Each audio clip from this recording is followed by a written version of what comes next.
Bom dia a todos. Sejam muito bem-vindos à videoconferência de divulgação de resultados do terceiro trimestre de 2025 da SLC Agrícola. Meu nome é André Vasconcelos, sou gerente de planejamento e de relações com investidores. Presente aqui comigo, nosso CEO Aurélio Pavinato e o nosso CFO e IRO Ivo Brum. É um privilégio estar com vocês nesta manhã. Informamos que esta videoconferência está sendo gravada e será disponibilizada no site de RI da companhia, onde você encontra a respectiva apresentação. Destaque que, para quem precisar da tradução simultânea, temos essa ferramenta disponível no Zoom, ícone do globo, com a descrição Interpretation, localizado ao centro inferior da tela. Ao selecioná-lo, escolha o seu idioma de preferência, português ou inglês. Para aqueles que ouvirão a videoconferência em inglês, há uma opção de silenciar o áudio original em português, clicando em Mute Original Áudio.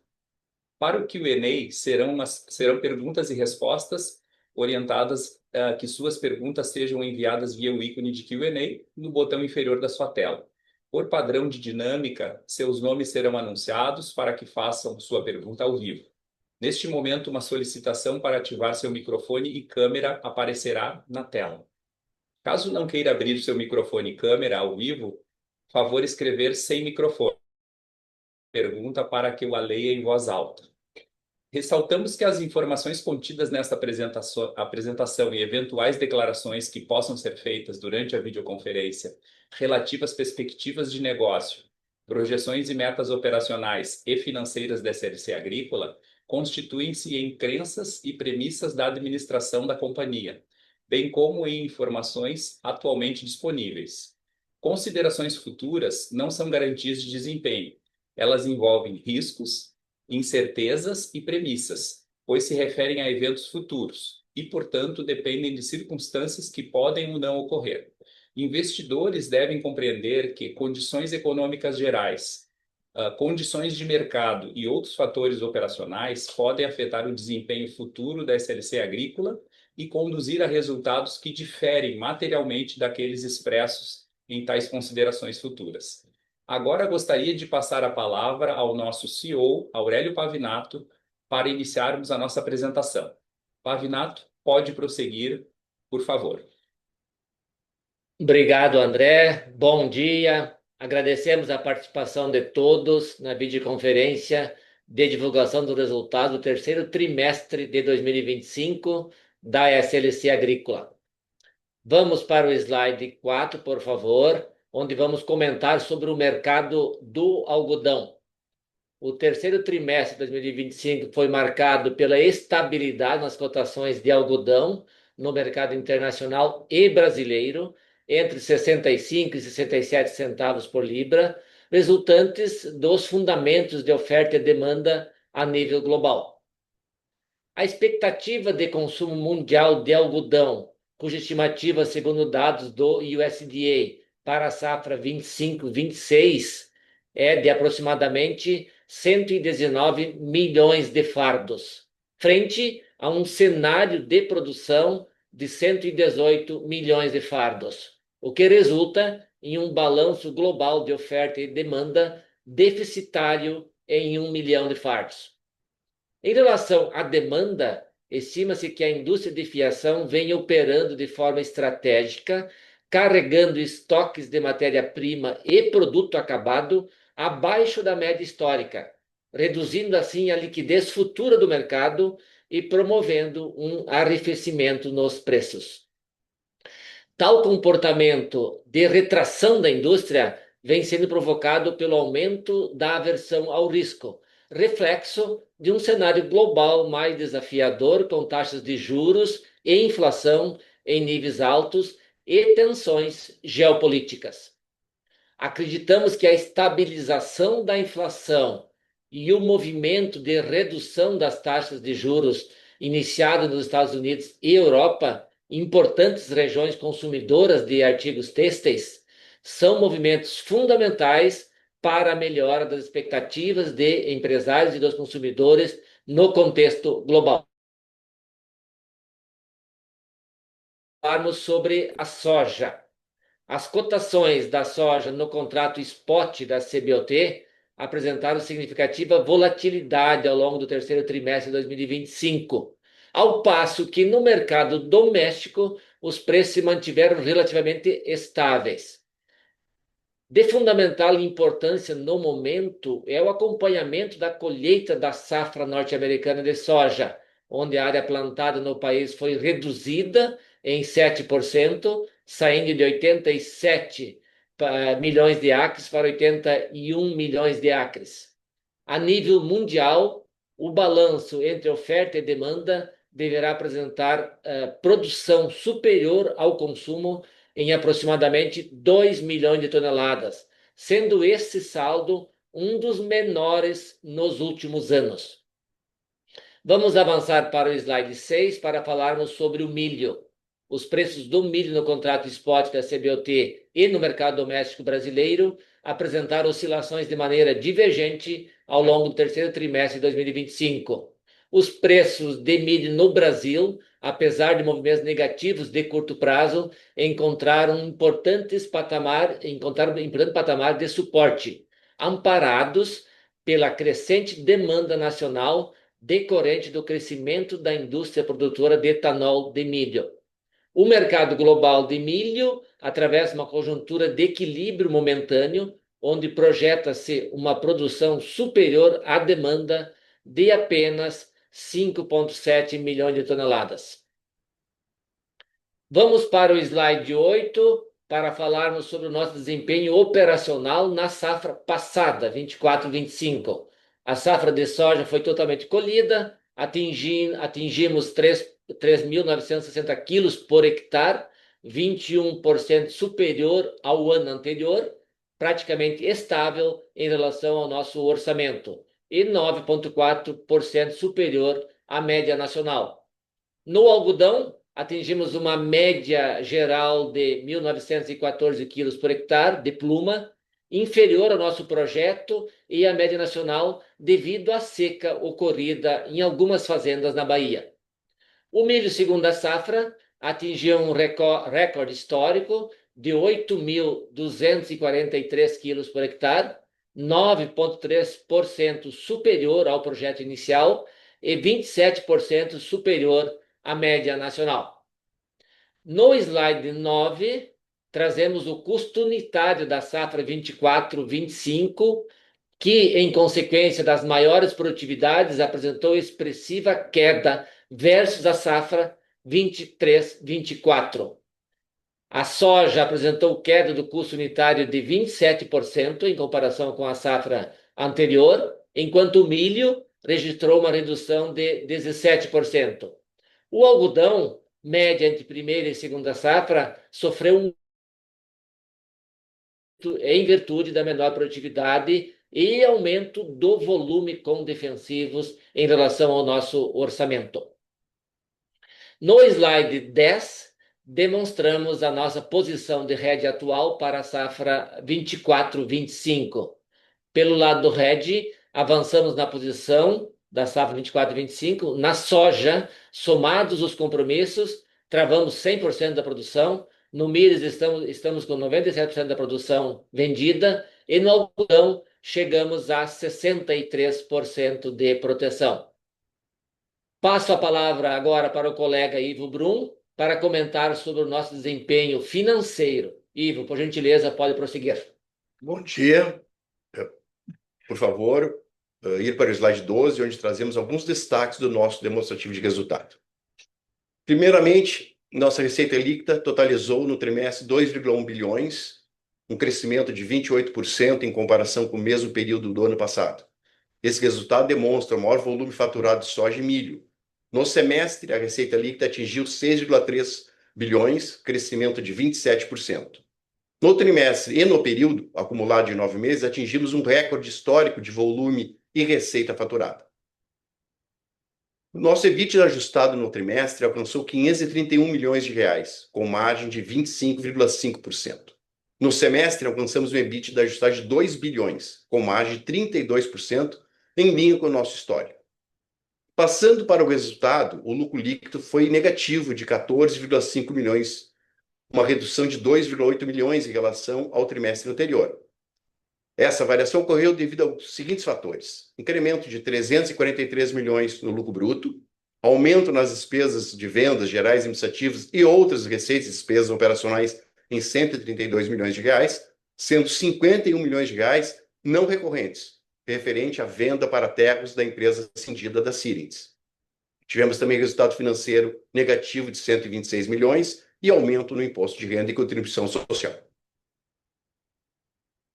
O principal fator que gerou prejuízo na venda da empresa cindida da Sirens para Terros foi a inclusão de todo o CAPEX de desenvolvimento de área, nessas respectivas áreas que foram cindidas. Esse montante foi gasto no passado, logo não foi parte direta no valuation dessa transação, tanto na compra quanto na venda. Nos 9 meses, o lucro líquido atingiu 636 milhões de reais, evolução de 19% em relação ao mesmo período do ano anterior. A geração de caixa no trimestre foi de 567 milhões e no 9 meses foi negativa em 1,5 bilhão, refletindo os investimentos no período. A geração de caixa livre positiva no trimestre refletiu o momento do ciclo financeiro, com o término do pagamento dos custos da safra 24/25 e o início do faturamento do algodão e do milho da respectiva safra. No trimestre, realizamos o pagamento da primeira parcela referente à aquisição da Sirens e o recebimento da venda da empresa cindida, resultando num desembolso líquido de 268 milhões de reais. No acumulado do ano, fizemos o pagamento dos investimentos relevantes, tais como 180 milhões referente à última parcela da Fazenda Paysandu, 329 milhões de reais relativos à última parcela da aquisição da participação minoritária da SLC Lendico, 361 milhões pela aquisição da Fazenda Paladino, 95 milhões pela compra da fazenda em Unai, Minas Gerais, 103 milhões pela aquisição da participação minoritária na SLC MIT, 268 milhões referente à primeira parcela da aquisição da Sirens, líquido do recebimento da Terros. E, além disso, tivemos 241 milhões relativos ao pagamento de dividendos do exercício de 2024. No slide 13, apresentamos a nossa posição de endividamento. A dívida líquida ajustada da companhia encerrou o terceiro trimestre em 6,2 bilhões, apresentando um aumento de 2,8 bilhões em relação a 2024. Esse incremento na dívida líquida decorre principalmente dos investimentos estratégicos realizados. A relação dívida líquida EBITDA ajustado finalizou o período em 2,3 vezes. No slide 14, vamos falar sobre o perfil do endividamento da companhia. Em relação ao perfil do endividamento, houve uma evolução em relação ao segundo trimestre de 2025, passando de 65% no longo prazo para 69% no terceiro trimestre de 2025, com um duration de 1.168 dias, ante 980 dias no final do primeiro semestre de 2025. Para terminar, informamos que o Conselho de Administração da companhia aprovou um programa de recompra de 10 milhões de ações. Essas ações serão mantidas em tesouraria para alienação ou cancelamento. Passo a palavra para o Pavinato para apresentarmos as nossas perspectivas para a safra 25 e 26. Obrigado, Ivo. Vamos para o slide 16, por favor, onde vamos falar sobre as perspectivas para a safra 25/26. A área plantada para a safra 25/26 será de 836 mil hectares, com um crescimento de 13,6% em relação à safra 24/25. A área de algodão cresce 11%, a de soja 14% e a de milho 29%. Podemos avançar para o slide 17, onde apresentamos os status do plantio de soja. A semeadura da soja, que possibilita a implantação das culturas de algodão e milho segunda safra, teve início em 18 de setembro e até o dia 4 de novembro tínhamos plantado 62% da área e que apresenta um bom desenvolvimento. No próximo slide, slide 18, mostramos as produtividades divulgadas para a safra atual. As produtividades estimadas para a safra 25/26 refletem a expectativa da companhia em relação ao potencial produtivo das lavouras, considerando sua evolução histórica, curva de tendência e a maturidade das áreas.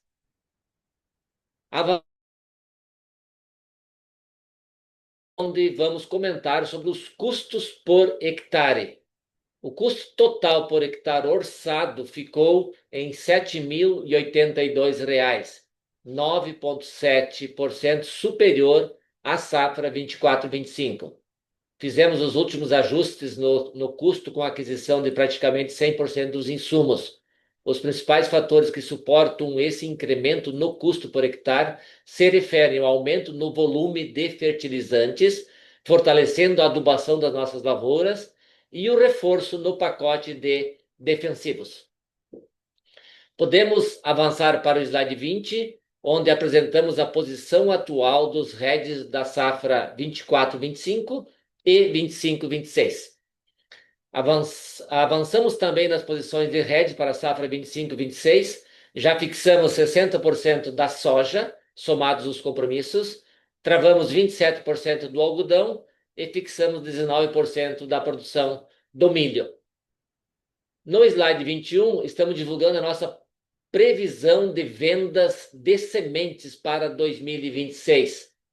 A estimativa de venda de sementes para terceiros, somada ao consumo interno, passa a ser de 1.800.000 sacas, aumento de 28% em relação ao ano anterior.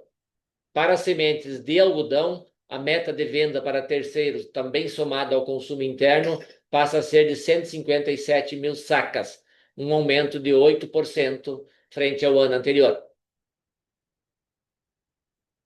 Inicialmente, no slide 27, relembramos o projeto de irrigação divulgado em 9/7/25, no qual compartilhamos a expectativa da companhia quanto ao crescimento da área irrigada.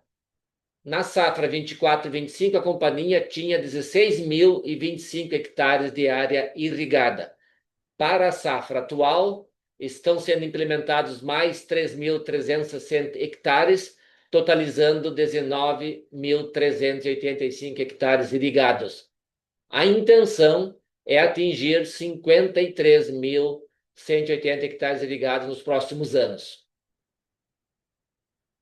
A irrigação contribuirá para mitigar riscos climáticos, maximizar o uso da terra com produção em segunda safra, aumentar a valorização da terra, além de promover aumento de produtividade e estabilidade da produção com sustentabilidade.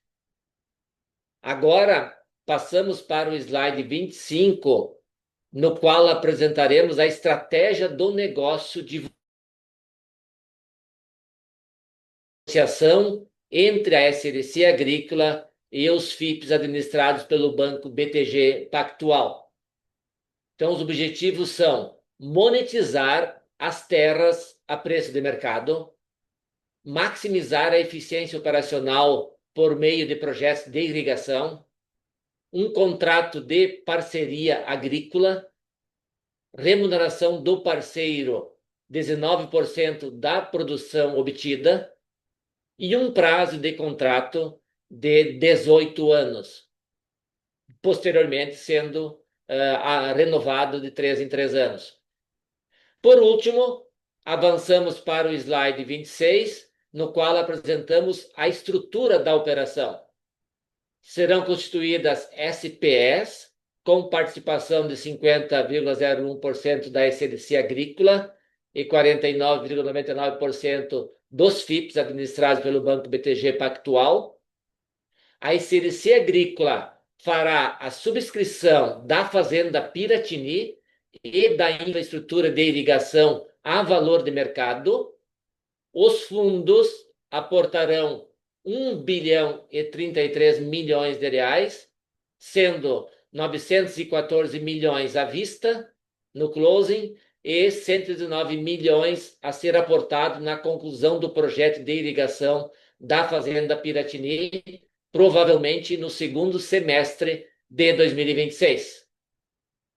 Com esses recursos, as SPS adquirirão a Fazenda Paladino da SLC Agrícola pelo valor de 723 milhões, sendo 361 milhões à vista e 361 milhões em março de 2026, de acordo com o pagamento contratado. Além disso, as SPS também vão adquirir da SLC Agrícola as infraestruturas das fazendas Piratini e Paladino nos valores de 86 milhões e 27 milhões, respectivamente. O saldo do valor aportado será utilizado pelas SPS para a implementação dos projetos de irrigação. As SPS proprietárias das terras celebrarão contrato de parceria rural com a SLC Agrícola para o cultivo de grãos e fibras, com compartilhamento dos frutos obtidos. A remuneração das SPS corresponderá a aproximadamente 19% da produção agrícola nas áreas objetos da parceria. A parceria rural terá prazo inicial de 18 anos, com prorrogação automática de 3 em 3 anos. No próximo slide 27, apresentamos o projeto de irrigação e a localização das fazendas que entraram nesse negócio. Fazenda Piratini, localizada em Jaborandi, e Fazenda Paladino, localizada em São Desidérias, estado da Bahia. Atualmente, a área de primeira safra das duas fazendas compreende aproximadamente 40 mil hectares, com uma expectativa de irrigar 28 mil hectares, atingindo, somando primeira safra e segunda safra com área irrigada, 67 mil hectares de culturas. A área irrigada proposta representa um crescimento de 70% sobre a área física de sequeiro. Os projetos incluem monitoramento do aquífero Urucuía, uso de poços artesianos e sistemas de bombeamento eficientes para reduzir perdas e aumentar a eficiência de uso da água. Obrigado, e agora abriremos para a sessão de perguntas e respostas. Agora daremos início ao Q&A. Pedimos por gentileza que façam suas perguntas por escrito de uma só vez, aguardando a resposta da companhia. Lembrando que para fazer perguntas solicitamos que sejam enviadas via ícone de Q&A no botão inferior à sua tela. Por padrão da dinâmica, seus nomes serão anunciados para que façam sua pergunta ao vivo. Neste momento, uma solicitação para ativar o microfone e câmera aparecerá na tela. Caso não queira abrir o seu microfone e câmera, ao vivo, favor escrever sem microfone e câmera ao final da pergunta para que eu possa ler em voz alta.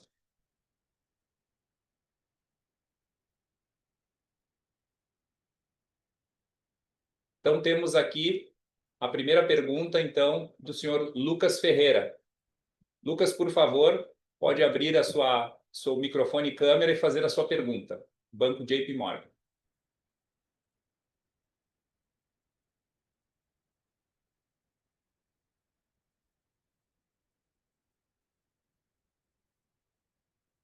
Olá, pessoal, vocês me escutam bem? Positivo, Lucas. Desculpa, eu só estou sem a câmera aqui, mas obrigado pelas perguntas.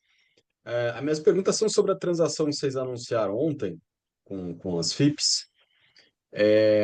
A primeira delas é só para entender se a transação ela é puramente uma transação, vamos dizer assim, de gestão da alavancagem, do balanço, ou se de alguma forma ela abre espaço para uma parceria maior ali na região no futuro, né? Claro, tá claro também essa questão de acelerar aí a irrigação, que é importante. Então, essa é a primeira pergunta. E a segunda pergunta, só para entender que como é relativamente complexa, né? A transação tem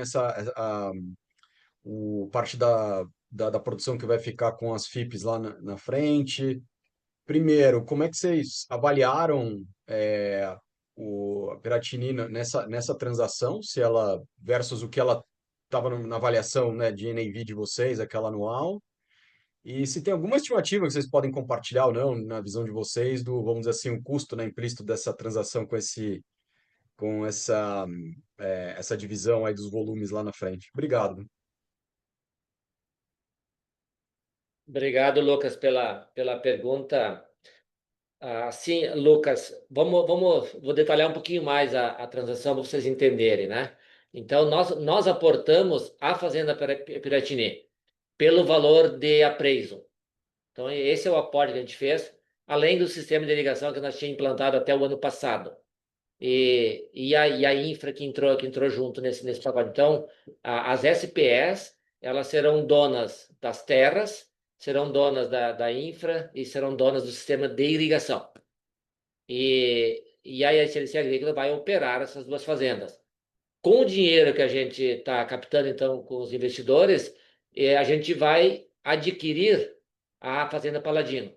Quando a gente consolida as duas juntas, nós vamos ter 50% e os fundos 50%. Então, é como se a gente tivesse vendido metade de cada fazenda.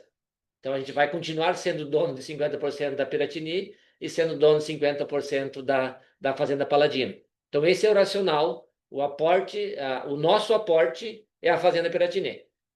O aporte dos investidores é o dinheiro.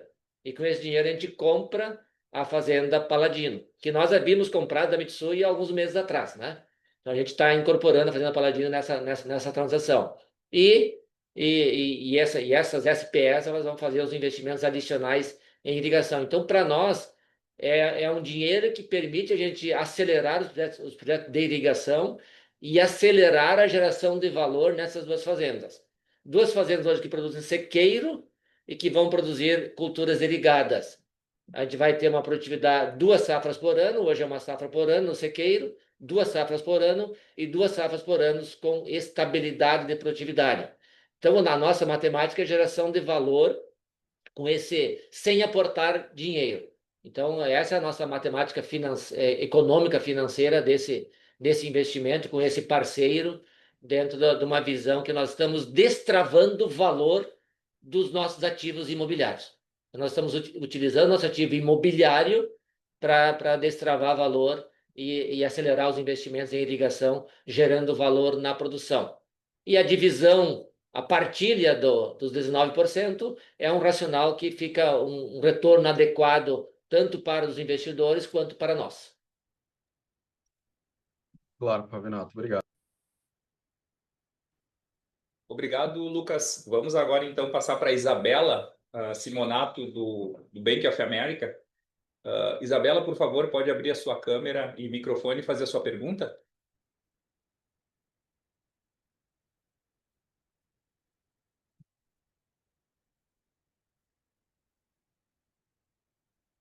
Isabela, está conosco? Oi, agora sim, vocês me escutam? Positivo. Estamos ouvindo. Obrigado. Bom dia, Pavinato, Ivo, André, obrigada. Também desculpa que eu não estou com a câmera. A minha pergunta é sobre a performance de custo de algodão da safra 24-25, né? Teve uma revisão relativamente grande aqui do custo realizado. Então, eu queria entender um pouco os drivers dessa performance. E se vocês pudessem detalhar um pouco de quanto da safra 24-25 ainda tem para ser vendida no ano fiscal de 26, acho que ajuda a gente aqui a refletir isso de forma adequada. Essa é a minha pergunta. Obrigada. Posso responder. Isabela, na verdade, o custo da safra 24-25 ele foi muito impactado. E teve essas questões climáticas que o Pavinato falou nas fazendas da Bahia, e também teve muito mais aplicação de defensivos, né? Então, isso acabou aumentando o custo previsto. Logicamente, uma coisa que tem que tomar muito cuidado quando a gente olha o custo é que a gente compara o custo orçado com o dólar que a gente orçou na época, foi 5,40, né? Ao longo do ano, o dólar chegou a 6,20, né? Então, teve parte dos fertilizantes, parte dos insumos que custaram um pouco mais caro, mas tiveram uma contrapartida na receita, né? Porque como a gente faz o hedge, ou seja, vende o câmbio na mesma data que a gente paga os fornecedores, isso, de certa forma, equilibrou com o hedge. Então, assim, não é uma perda de margem. Então, tem que descontar essa diferença também relevante, que é o próprio câmbio, tá? Basicamente, isso é a grande diferença no custeio. Complementando, Isabela, até por isso que o nosso custo realizado 24-25 ele ficou maior do que o orçado. E quando a gente olha o nosso orçamento agora está aumentando o custo 9,7 versus o orçamento. mas versus o realizado, o aumento é bem menor. Bem menos. Então, nós estamos entregando, Excelente. nós estamos entregando um resultado agora em 24 e 25, né, em 2025. Então, o aumento de custo para 26 vai ser de 9,7. Ok, é 9,7. Mas, comparado com o realizado nesse ano, a diferença é bem menor. A diferença aí é de 4 pontos percentuais somente e não 9,7 pontos percentuais de aumento de custos em 25, 26 versus 24, 25. E sobre o volume, só para terminar, o volume, então, a nossa expectativa é entregar pelo menos 45% do volume produzido 24, 25 até o final do ano, né? Então, logicamente, a gente fez uma colheita que finalizou em agosto, você começa a beneficiar, então o volume que é carregado nesse terceiro trimestre não é um volume significativo, grande volume, e efetivamente, para complementar esses 45% do volume de ser entregue, vai acontecer agora no quarto trimestre. Tá super claro. Obrigada. Obrigado, Isabela. Vamos para a nossa próxima pergunta. O senhor Henrique, então, do Bradesco BBI, Henrique Brustolin. Por favor, pode fazer sua pergunta, Henrique.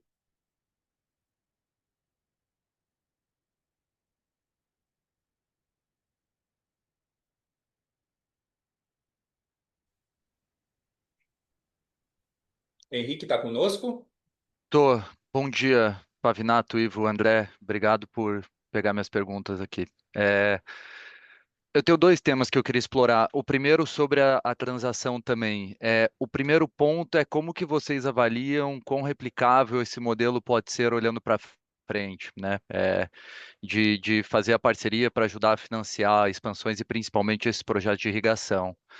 O segundo, ainda nesse tema, com os 836 milhões, né, mais ou menos, que sobem para a SLC, o que que isso muda da forma que a gente deveria pensar a estratégia de alocação de capital de vocês olhando para frente, né? E eu pergunto porque vocês iam claramente num ciclo, né, focado em incorporar as transações que foram feitas ao longo do ano, né, e desalavancar, mas isso parece dar flexibilidade no balanço para voltar a expandir área plantada como um todo, além dos projetos de irrigação. Então, a dúvida é como que a gente deveria pensar sobre isso. E o terceiro ponto, que é um follow-up rápido na questão do algodão nesse trimestre, é quando a gente olha, né, a margem do algodão no TRI, a margem unitária, né, que teve esse aumento de custo TRI a TRI, 3% custo unitário, e uma queda de preço unitário, 4% TRI a TRI, quão recorrente a gente deveria pensar, né, quão representativa a margem desse trimestre é para frente, pensando no algodão, né? A dúvida é se teve, naturalmente, tem toda uma questão de mix de fazendas que pode influenciar, então é para entender, né, quanto que o Q3 é representativo olhando para frente. Obrigado. Obrigado, Henrique, pela pergunta. Deixa eu comentar sobre o negócio e a perspectiva de expansão. A gente trabalhou fortemente uma transação, uma negociação profunda, longa, e, obviamente, futuro a gente ainda não sabe o que poderá acontecer, né? Então, obviamente, é um modelo que a gente montou, é um modelo, pela primeira vez que a gente monta esse modelo, né? Então, a expectativa é que seja um modelo que tenha sucesso. E aí, obviamente, tendo sucesso, abre portas para a expansão desse modelo. Então, isso é o que dá para comentar em termos da replicabilidade desse modelo de negócio que a gente acabou acertando aí com esses fundos, né? E começa com a alocação de capital. Tá bom. Bom, a alocação de capital aqui, na verdade, como tu falaste, né, Henrique, abriu um espaço importante aqui para a gente continuar crescendo, né? Se tiver boas oportunidades, logicamente, nosso objetivo é aumentar a área arrendada, né? A gente foca menos em compra de ativos, mais arrendamentos. E, logicamente, isso tem uma demanda de capital de giro, também de capex de máquinas, mas, logicamente, essa redução do endividamento nos ajuda e nos posiciona novamente no momento que a gente pode continuar crescendo, tá? E aí, para falar do algodão, realmente esse trimestre que o algodão teve uma perda de margem. Basicamente, o que nós temos aqui? Primeiro, as fazendas fazem a diferença, e nós tivemos nesse trimestre especificamente a colheita da área da Bahia, né, que foi a área que a gente mais colheu antecipadamente, que o Mato Grosso terminou lá em agosto. Então, foi o algodão que foi vendido. Então, a margem especificamente da Bahia ficou menor, porque nós produzimos menos, consequentemente, o lucro bruto dessa região vai ficar um pouco menor. A tendência é uma melhora nessas margens, porque vai começar a entrar agora o algodão do Mato Grosso a ser vendido, do Maranhão, onde as margens são bem superiores, tá? Então, assim, não dá para pegar essa margem desse trimestre como sendo a margem, assim, média para a safra. Uhum. Perfeito. Muito obrigado, pessoal. Lucas, Eric. Obrigado, Henrique. Vamos agora, então, à próxima pergunta do senhor Matheus Enfeld, do UBS. Matheus, por favor, pode abrir a sua câmera e fazer sua pergunta?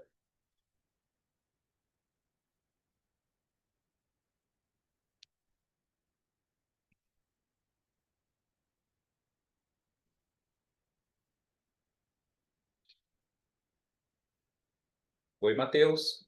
Opa, bom dia, Pavinato, Ivo, André, obrigado pelo tempo e parabéns pelo negócio.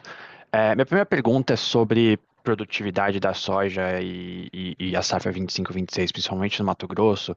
A gente tenta aqui acompanhar a chuva nas fazendas de vocês e me parece que as chuvas em outubro especificamente foram um pouco abaixo do que o mercado estava esperando e bastante abaixo de média histórica aí do ano passado, que eu entendo que foi um ano muito bom.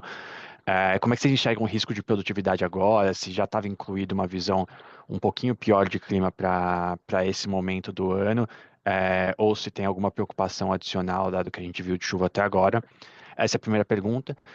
E a segunda pergunta sobre o algodão, Pavinato, eu queria pegar tanto uma visão sua sobre o potencial do Brasil continuar colocando área de algodão. O IMEA e algumas outras consultorias já colocam queda de área de algodão para a próxima safra, Conab ainda um pouco mais otimista. Como é que você enxerga esse movimento? Vocês veem mais espaço para crescimento de área de algodão no Brasil? E especificamente sobre vocês, tinham uma expectativa de conversão das áreas adicionais a serem convertidas para algodão nos próximos anos? Queria entender como é que está a cabeça de continuar, de seguir esse plano para a conversão para mais área de algodão, dado o nível de patamar de preço que a gente está vendo agora. Então, são essas duas. Obrigado. Beleza, Matheus. Obrigado pelas perguntas. Matheus, o Mato Grosso, então, esse ano, ele começou chovendo muito bem. O mês de setembro choveu mais do que o histórico, mais do que o normal. Então, o plantio iniciou muito bem, iniciou na época certa. Outubro, choveu bem menos do que o normal no Mato Grosso. Então, tem fazendas que não faltou chuva nenhuma e tem fazendas que em algumas lavouras faltou algum pouco de chuva no mês de outubro, né? Então, quando a gente olha o conjunto da obra do Mato Grosso, está ok. Tem fazendas, tem lavouras muito bonitas, com alto potencial, e tem algumas lavouras, não mais que 5, 10% das lavouras que tiveram algum déficit hídrico no mês de outubro, né? Então depende muito mais agora das chuvas de novembro. Agora, novembro voltou a chover normal, então depende muito mais da chuva agora de novembro e dezembro. Chovendo bem agora novembro e dezembro, expectativa nossa é que a produtividade seja muito boa, talvez parecido com o ano passado, né? Em termos de produtividade das fazendas do Mato Grosso, né? Então esse é o resumo. Então, por enquanto, a safra do Mato Grosso ela tá bem encaminhada. E as demais fazendas, a gente está plantando agora, Maranhão e Bahia, então está chovendo agora, então normalizou as chuvas. Então, por enquanto, a gente está aí com a expectativa de atingir o nosso projeto de soja na safra atual. E considerando que é um ano de laninha, um ano similar ao ano passado, então a expectativa é que os próximos meses sejam meses normais de chuva, especialmente no Nordeste, a gente tem uma safra muito boa novamente, né? Sobre o algodão, o Brasil, nos últimos anos, o Brasil ele realmente conquistou um espaço extraordinário a nível mundial, né? Hoje, o Brasil produz 14% da produção mundial de algodão. O Brasil hoje representa 30% das exportações mundiais de algodão, coisa que há 30 anos atrás o Brasil era importador de algodão e não tinha relevância nenhuma no mercado de algodão. E ao longo desse período, o consumo de algodão a nível mundial praticamente não subiu muito pouco, na verdade. Então o Brasil realmente tomou posição de outros players mundiais. Então, esse é o papel que o Brasil está exercendo, porque nós temos uma produção muito, muito competitiva aqui no Brasil. A nossa produtividade aqui no Brasil de algodão de sequeiro é a melhor do mundo, né? Então, quando tu pensa Brasil, realmente o Brasil ele está ocupando um espaço. O mercado internacional hoje está no patamar baixo, então o preço que está hoje, ele não motiva a expansão da área plantada, por isso que está sofrendo alguns ajustes para baixo, redução de área plantada, especialmente dos entrantes. Quem é entrante na cultura está sofrendo mais nesse momento. Quem já tem a sua operação estabilizada, então normalmente mantém a sua área plantada, mas na média do Brasil haverá sim uma redução na área plantada nesse ano, que eu acho que é conveniente, considerando esse cenário global da demanda mais limitada. A demanda ela está crescendo lentamente, né? Quando pega os últimos 3 anos, a gente voltou a crescer a demanda, né? Há 3 anos atrás era 113 milhões de fardos, agora esse ano vai para 119 milhões de fardos de consumo. Então, quando o preço ele é mais baixo, como está agora, gera um estímulo na demanda.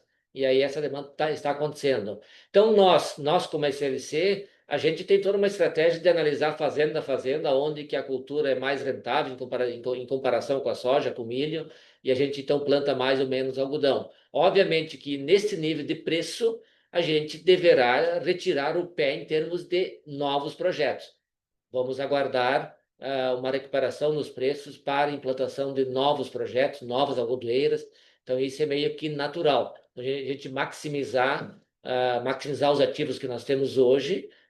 O algodão é uma cultura de ciclo longo, de ciclo financeiro bastante longo. Então, com esse juro alto, não é interessante você alocar capital tanto em capex quanto em working capital, que o algodão demanda muito. A gente compra insumo, paga, planta, colhe e vai faturar um ano e meio depois essa receita, né? Então, essa é a nossa visão hoje em termos de alocação de capital e crescimento na nossa área de algodão. Obviamente, o projeto de irrigação da Bahia, ele tem um foco de plantar soja como primeira safra e algodão em 3/4 da área como segunda safra. Então, ali na Bahia, onde a gente vai implantar a irrigação, a gente vai continuar expandindo a área de algodão como segunda safra, que é o algodão mais eficiente, mais barato por libra produzida, o algodão segunda safra. E por isso que ao longo dos anos a grande expansão do algodão no Mato Grosso, que é o algodão segunda safra, e agora na Bahia, algodão segunda safra via irrigação. Tá claro. Só um follow-up nessa, Pavinato. Essa decisão de esperar um pouco mais para converter a área em algodão, isso também se aplica para as áreas da Seahens, que vocês tinham o plano de iniciar a conversão para algodão em 2, 3 anos?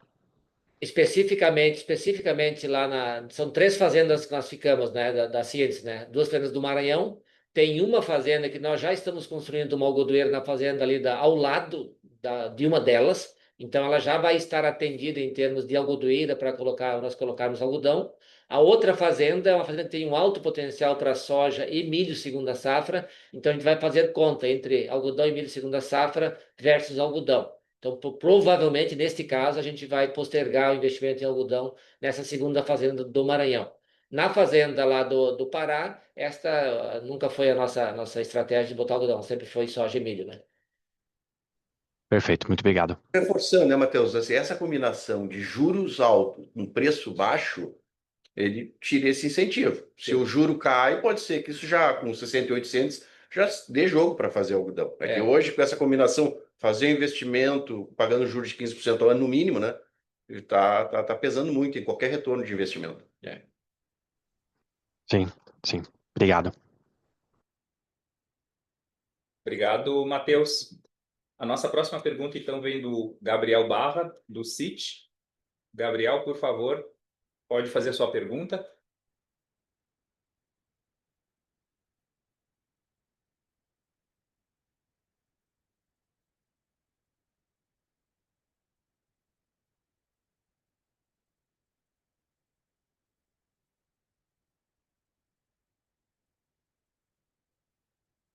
Gabriel, está conosco? Olá, pessoal, consegue me ouvir? Sim. Ótimo. Pavinato, Ivo, André, obrigado por pegar minhas perguntas aqui. Eu tenho duas. Na verdade, é uma pergunta e um follow-up. Quando a gente pensa aqui vocês aprovaram uma das coisas que a gente talvez não tenha falado aqui no call ainda sobre o buyback, vocês acabaram de aprovar. Eu queria colocar isso no contexto de, primeiro, né, quando a gente olha no liability management da companhia, existem algumas torres ainda, tem um fluxo ali de amortização relevante daqui para frente, vocês estão em caixa confortável, uma posição de alavancagem, digo ainda confortável, mas talvez acima do que a gente esperaria para a companhia nesse momento, né, dado o ciclo de investimento que vocês fizeram recentemente. E aí eu queria conjugar essa pergunta aqui, colocando, né, como que vocês pensam o buyback frente a esse processo de desalavancagem da companhia, né? O que a gente deveria olhar aqui como prioridade nesse momento, com esse programa sendo aprovado agora. E um segundo ponto aqui sobre alocação de capital, até nesse processo de rolagem, se até o Ivo acabou de falar sobre os juros aqui no Brasil, etc. E vocês têm uma dívida ainda muito correlacionada com o real, né, em CDI, etc. Então, vocês pensariam, de repente, fazer uma emissão lá fora, em dólar, fazer alguma coisa talvez mais de longo prazo nesse processo? A gente tem visto o mercado de crédito um pouco mais estressado. Como vocês estão pensando essa parte do liability management? E só para finalizar, um follow-up, sem querer ser repetitivo, mas já sendo sobre o deal que vocês aprovaram e deram disclosure ontem, um ponto que eu achei super interessante é como vocês vão remunerar esse PE, né, que é em percentual da receita e não do jeito que a gente está acostumado, talvez com sale leaseback em sacas de soja. E aí você acaba deixando e dando também para quem está entrando, pelo que eu entendi, me corrija se eu estiver errado, o upside também do aumento de produtividade, né? E acaba que os dois acabam ganhando nesse processo. Então eu queria perguntar o que vocês estão esperando como aumento de produtividade, né? Com a irrigação nas duas fazendas. Se tem alguma estimativa aqui, como que a gente deveria pensar pós o investimento, o que daria para pensar aqui em aumento de produtividade? São esses pontos. Obrigado.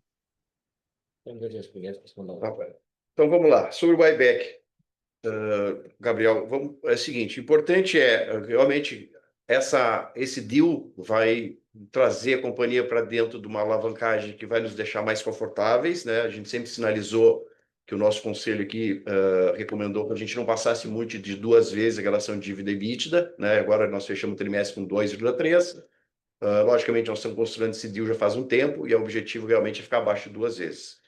Com essa condição, a gente pode voltar a fazer novos arrendamentos. Mas aí, quando tu vai olhar o share buyback, o que a gente está dizendo aqui? Está dizendo o seguinte: as terras, como nós estamos com um preço muito baixo da ação, né, não faz nenhum sentido hoje a companhia comprar terras, né, porque a terra mais barata que temos aqui é a ação da SLC Agrícola. Se nós tivermos tomar uma ação de comprar terra, né, porque surgiu oportunidades, eu tenho certeza que a ação da CLC vai ser o melhor investimento para os nossos acionistas, tá bom? Então, nós queremos crescer em arrendamento, né, não crescer comprando áreas. Então, esse é o primeiro sinalizador que esse share buyback indica, tá? Sobre crédito em dólar, realmente a gente tem pensado nisso, em tomar mais dívidas em dólar. Já no nosso balanço agora de setembro, você vai perceber que já entrou uma dívida em dólar, né? Essa dívida é oriunda da Sirens. Então, assim, nós estamos sim pensando nisso. Logicamente, nós temos que ajustar isso com a nossa política de hedge accounting. Então, é um ajuste fino que nós temos que fazer internamente. E, a princípio, a nossa ideia é tomar dívidas em dólar mais de curto prazo, porque o dólar de longo prazo é muito mais complexo de a gente administrar. Mas sim, a gente está pensando em aumentar talvez a exposição de dívida em dólar. E aí, sobre esses detalhes do upside da receita, eu deixei Pavinato aqui sobre o que nós teríamos de produtividade. Perfeito, Gabriel. Sobre qual que é o racional quando a gente monta um business plan e pensa longo prazo no nosso negócio? Se você olhar o histórico nosso, o histórico da empresa, o histórico do negócio, a gente tem uma margem EBITDA, uma margem líquida, que ela é consequência do quê? É consequência de preço da commodity, custo de produção, câmbio e produtividade. Então, são as 4 variáveis que definem, que interferem, né? Ao longo do tempo, estes ganhos de produtividade, eles geraram valor para quem? Eles geram valor para a cadeia como um todo. O brasileiro que aumentou a produtividade mais do que os concorrentes está capturando uma parte desse valor. Mas quando a gente pensa dentro da nossa operação, daqui a 15 anos as produtividades vão ser muito mais altas do que as produtividades de hoje. Sim, serão muito mais altas. Obviamente que o custo de produção vai ser mais alto também. A gente vai ter uma margem EBITDA daqui a 15 anos melhor do que nós estamos tendo hoje? Nós não acreditamos. Nós acreditamos que o negócio vai continuar sendo competitivo no mercado internacional e a nossa margem EBITDA daqui a 15 anos vai ser similar ao que é hoje, obviamente, dependendo do nível de eficiência na gestão da operação, que aí é gestão de produtividade e gestão de custos. Então, o fator, o parceiro vai participar da receita e não vai participar do custo. Nesse caso, talvez seja a intenção da tua pergunta, né? Não, dentro desse racional, que nós vamos manter uma margem e nós vamos transferir um percentual da margem EBITDA para este parceiro, que são as SPS. E dentro das SPS, nós temos 50%, né? Então, 50% volta para nós, né? Então, esse é o racional de que, para nós, na verdade, a parceria agrícola, para nós que somos operadores, é uma divisão de frutos obtidos muito mais resiliente, porque o arrendamento por si só tem anos em que quebra a safra, a produtividade é baixa, e quem que sofre? O operador. O dono da terra vai receber o arrendamento valor total. Quando é parceria verdadeira, como é este caso, se porventura tiver um evento climático que quebra a safra, o parceiro participa da quebra também. Ele vai receber os 19%. Então, na nossa visão, e dentro de uma lógica de longo prazo, que nós queremos crescer com áreas arrendadas, esse modelo de parceria agrícola, na nossa visão, ele mitiga riscos, porque eu nunca vou pagar de equivalente a arrendamento um percentual maior que esse, né? Mesmo em anos que a safra não seja tão boa, né? Então, então o parceiro fica exposto na produção e fica exposto no preço, né? Ele fica exposto às duas variáveis e não fica exposto somente no preço. Hoje, o arrendamento que a gente tem quando é sacas de soja fixas por hectare, o parceiro está exposto somente no preço da soja, né, e não está exposto na produção. Então, esse é o racional desse negócio, que a gente acredita que vai gerar valor de uma forma justa, né, para ambos os sócios. Não, desculpa, acho que talvez não tenha me explicado corretamente, mas era exatamente nessa linha, né? O upside e o downside estão compartilhados dentro do SPE, né? Se você aumenta a produtividade, o seu parceiro também ganha mais com isso. E a minha pergunta é até mais Exatamente. o quanto você conseguiria gerar de receita adicional com a irrigação, talvez um pouco mais nessa linha. Foi até minha pergunta, mas ficou super Assim, claro. não, perfeito. Só para complementar, então, a gente faz um racional grosseiramente, né? Nós temos hoje uma cultura de sequeiro, que tem anos que produz bem e tem anos que produz 70%, 80% do normal. Então, se eu pegar na média dos anos, a minha produtividade dessa fazenda, ela é 90% do potencial, né? Agora, com a irrigação, a minha produtividade vai ser 110% do potencial do sequeiro, todos os anos. Em tese, eu não vou perder produtividade, né? Então, em termos de receita, se eu tenho uma receita hoje de 100, eu vou gerar uma receita de 220, investindo na irrigação. Esse é o 220, 230, esse é o racional aí em termos de potencial de geração de valor quando eu coloco a irrigação. Super claro, Pavinato. Obrigado. Obrigado, Barra. A nossa próxima pergunta, então, vem do Tiago Duarte, do Banco BTG. Tiago, por favor, pode abrir a sua câmera e fazer sua pergunta.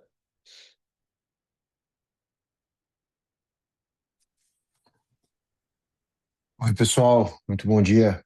Bom dia a todos aí, Tiago. obrigado pela oportunidade.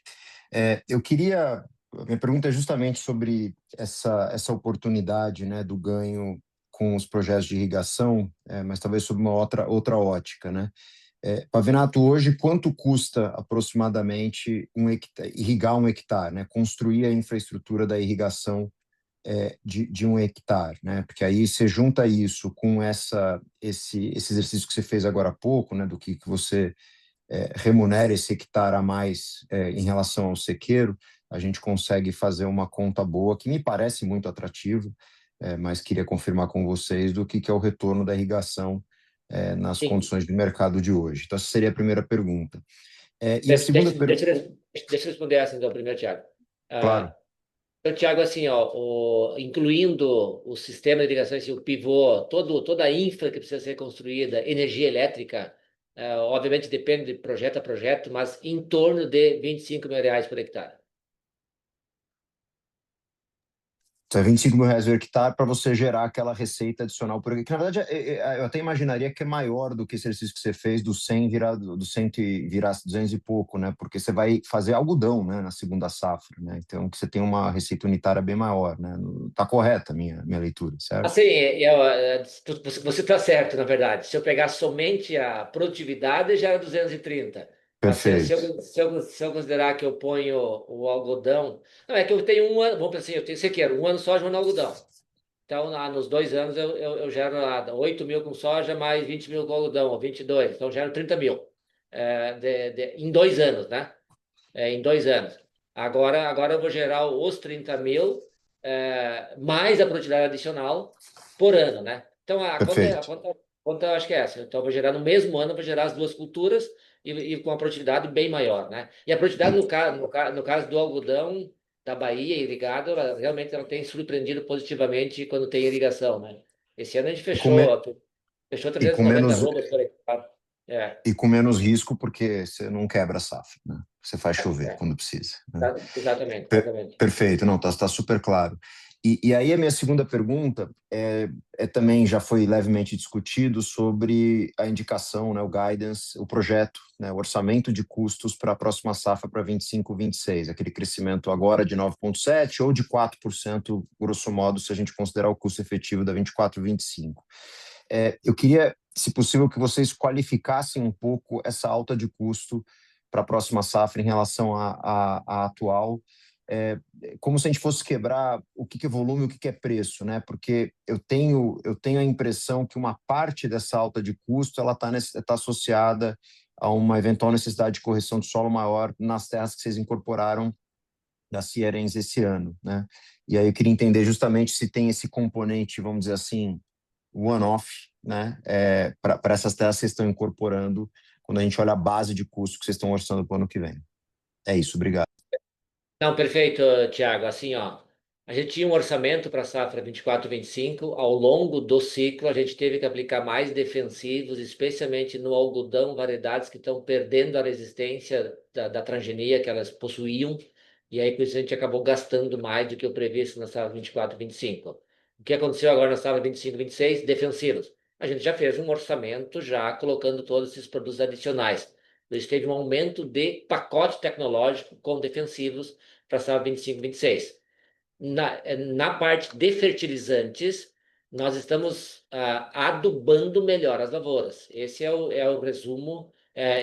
Não é especificamente nas fazendas incorporadas. No geral, dentro de um cenário que nós tínhamos de preços dos fertilizantes, e a gente conseguiu comprar o fertilizante, o super simples, no caso, que é a principal fonte que a gente usa de fósforo, por exemplo. O potássio, esse ano, a gente comprou com um preço bem mais barato do que o ano passado, tanto que o nosso pacote de fertilizantes ele praticamente não subiu este ano versus o ano passado. Então, a variação de preço foi pequena, 2, 3% de variação de preço em dólar, né? Em dólar, nos fertilizantes. Se considerar em reais, o preço não subiu. A gente comprou bem os fertilizantes para a safra 25, 26.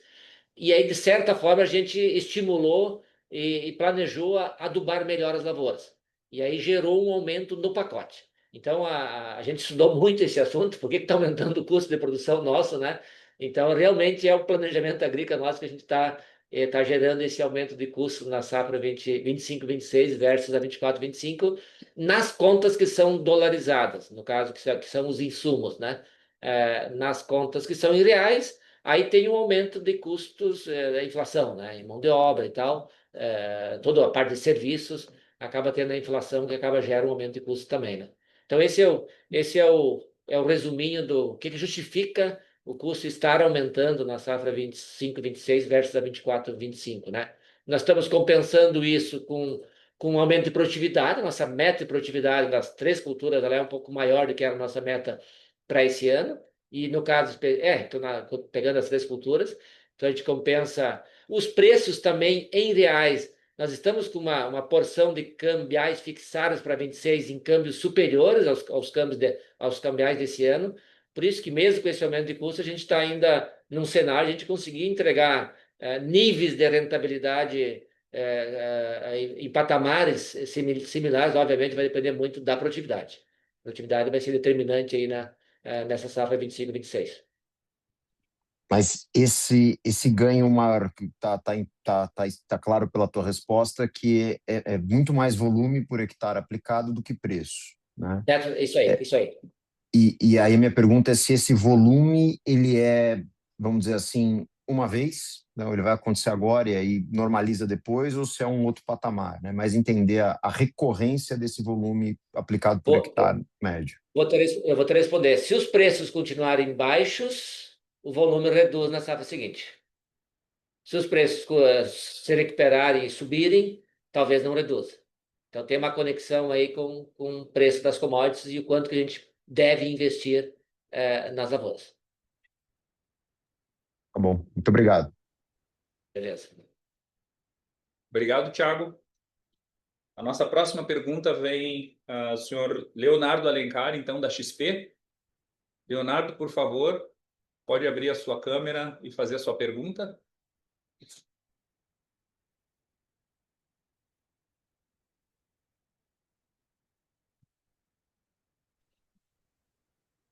Bom dia, Pavinato. Bom dia, Ivo. Bom dia, André. Mas mais nada, parabéns até pelo resultado e agradeço especificamente até a Lisandra pela ajuda que teve ontem em relação ao entendimento do deal, tá? Então, ajudou bastante. Eu queria ainda voltar um pouco no tópico do deal. Eu sei que você comentou, Pavinato, que foi uma coisa que foi construída por muito tempo, tá? E foi difícil destravar, então foi realmente foco nesse. Então, não que tenha nada mais no pipeline. Mas só fazer um exercício aqui, né? Entendo que parte da atratividade desse deal especificamente é que vocês tinham uma aquisição recente, ainda um capex elevado para irrigação nessa área especificamente, por isso que eventualmente ficou essa distribuição de 50-50. Se for pensar em outras ocasiões que aparentemente também seriam positivas para destravar valor da terra, pensando pelo appraisal, né, se por acaso for por um caminho sem tanta exigência da ótica de irrigação, se faria sentido pensar em distribuições diferentes dessa participação que vocês teriam, tá? Se esse novo modelo, como você comentou, que eu achei bem interessante, né? Seria um novo modelo de arrendamento no qual o arrendatário também participa do risco da commodity, né? E não fica somente na dinâmica das sacas por hectare.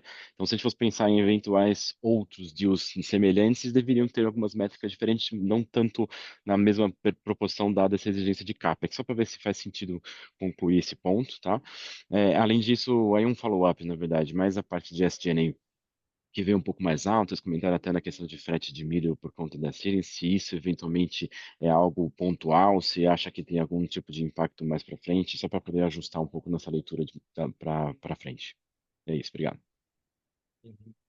Perfeito, Leonardo. Obrigado pela pergunta. Vou responder a primeira e depois o Igor comenta sobre a segunda. A segunda, a gente montou esse deal, uma estrutura que funcionou, né? Novos deals, expansão desse deal, depende do cenário, depende das oportunidades. Então, é isso. É uma estrutura que a gente conseguiu encaixar, atendeu a expectativa nossa e dos investidores, né? E, obviamente, não dá não, isso aí ele é replicável automaticamente para as demais fazendas nossas. Não, não é replicável automaticamente. A gente tem que ter esse encaixe de valor da terra, do potencial de geração de valor da operação, para poder multiplicar esse deal. Mas, sim, obviamente, a gente fez uns. Teoricamente, sempre tem potencial para fazer mais. Mas é algo para ser trabalhado pensando no longo prazo. Tá, deixa eu só fazer um follow-up disso antes de entrar na questão do SG&A. É, um outro parceiro que entra na mesa também, ele tem algum tipo de valor estratégico ou acaba sendo só uma dinâmica mais capitalista? E até pensando assim, existe demanda de outros parceiros também de buscar parcerias assim que tenham exposição ao preço da commodity ou o perfil é ainda mais novo, a grande maioria opta pelo arrendamento tradicional? Veja o contrato, Leonardo, de 18 anos. Então, ninguém faria um negócio desse se fosse pensar no curto prazo e pensar no retorno somente no curto prazo, né? Então esse é o perfil do investidor que está olhando para esse negócio, né? Então, por isso que cada deal, tem o seu racional, a sua lógica por trás e a sua estratégia por trás, né? Então, por isso que tem que ser muito bem analisado e tem que ser quem que tá investindo e a estratégia desse investidor no longo prazo, né? Tá claro. E a questão da E SG? sobre essa DNA, nós temos uma diferença aqui importante, né, na forma que a Sirius transacionava as commodities, né? Então, eles fazem entrega da soja no porto, eles entregam milho também, então isso muda, então tem um aumento de custo de frete, logicamente o preço é melhor, mas tem mais frete nessa circunstância. Outro ponto importante também que nós tivemos foi uma superprodução de milho, isso também fez com que a gente tivesse mais custo de armazenagem, então também impactou essa despesa especificamente de vendas. E na parte administrativa, logicamente, a gente teve um gasto bastante relevante, que foi todo esse deal que a gente fez com a Sirins, né, que foi um deal importante, que caiu todo também na despesa administrativa, agora, mais recentemente. Também tivemos esse deal que nós anunciamos ontem, que também usou bastante advogados e auditorias e consultores, então isso tudo impacta no nossa despesa, e são despesas não recorrentes, né? Perfeito, tá claro. Muito obrigado. Obrigado, Alencar. Vamos agora, então, para o Gustavo Troiano, então, do Itaú BBA. Gustavo, por favor, pode fazer sua pergunta, abrir seu microfone e sua tela.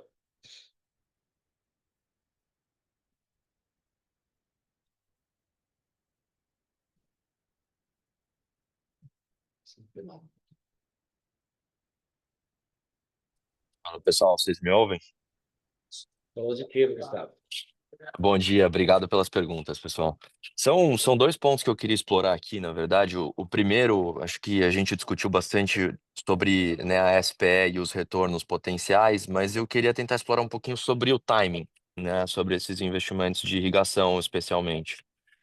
Vocês colocam que na Paladino seria de 2028 até 2030.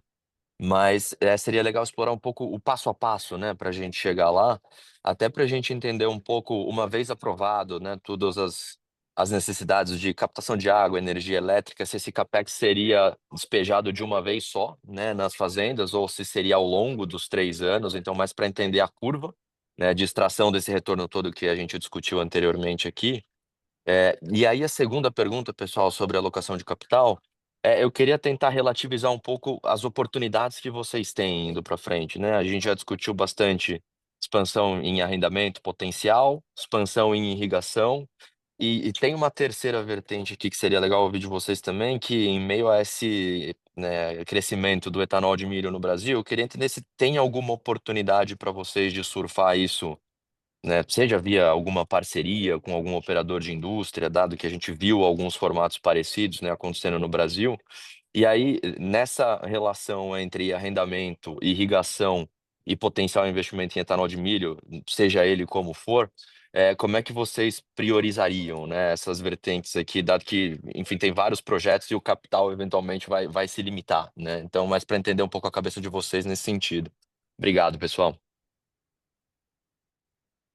Beleza, obrigado pela pergunta, Gustavo.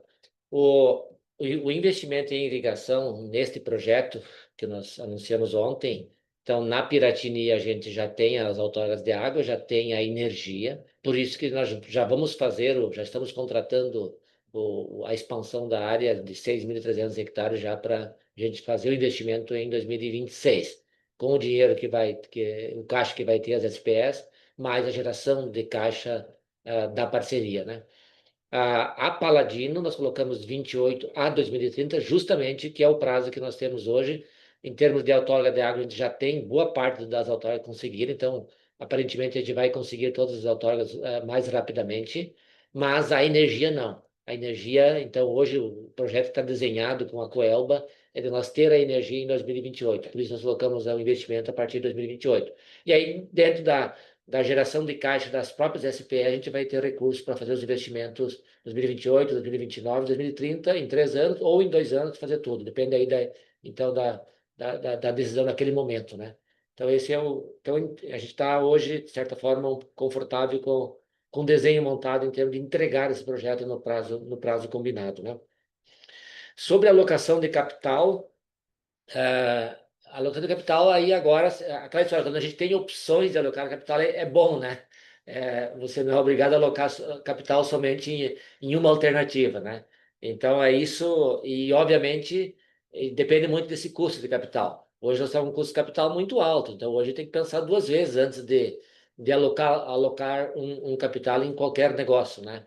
E obviamente, então, a irrigação a gente já comentou aqui, a gente vai alocar esse capital, tem esse projeto estratégico, então ali parece que é uma alocação que faz todo sentido, porque além de ela aumentar a produção, aumentar a produtividade, gera estabilidade, gera resiliência, quer dizer, ajuda a estabilizar e mitigar o risco da empresa. Então parece que esse é um projeto que a gente não tem dúvida, né? Os demais projetos, inclusive que você mencionou, essas possibilidades, são alternativas, que a gente vai decidir então aonde alocar capital. Obviamente que a ação a esse preço, o buyback talvez seja a melhor alocação. Pensando nos próximos anos, à medida que a gente gere mais caixa e começa a reduzir a nossa dívida, e obviamente a empresa crescendo, o nível de alavancagem vindo abaixo da nossa meta, que é em torno de 2, então a gente vai poder decidir daí aonde alocar o capital. Mas o buyback sempre é uma opção e especialmente neste momento em que a ação está muito descontada, ela está hoje 50% do nosso NAV, né? Então, por isso que a gente aprovou esse programa, para ter essa opção de sempre recomprar ações. Mas pensando no longo prazo, eu vou crescer, eu vou investir na agregação de valor, ou eu vou recomprar ações. Nós temos que fazer conta e decidir pelo melhor investimento do capital. Super claro. Muito obrigado pelas respostas.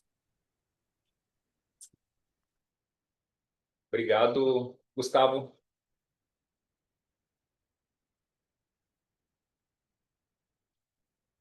Bom, pessoal, então a videoconferência de resultados referente ao terceiro trimestre de 2025 da SLC Agrícola está encerrada. O Departamento, então, de Relações com Investidores está à disposição para responder novas perguntas, sanar quaisquer dúvidas.